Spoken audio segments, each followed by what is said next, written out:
World Animals Day. To make the people realize the importance of animals in our ecosystem and our life, the ecologists launched World Animal Day in 1931. All mammals, fish, birds, reptiles, and other living species that can move fall under animal.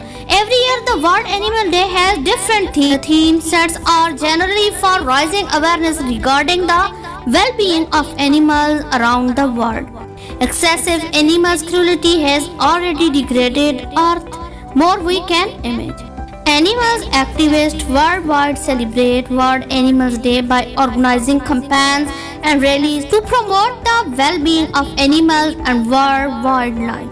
Animal testing is some of the harshest forms of torture, and it is time we protest against such cruelty by banning those products tested on animals. Animal poaching, hunting, deforestation, pollution have caused the extinction of hundreds of species. Each year, 2 dozen animal species are getting extinct and several others pushed to the verge of extinction because of our carelessness and cruelty. Ideally, celebrate World Animal Day by making resolution to act with our conscience and revive our qualities of humanity.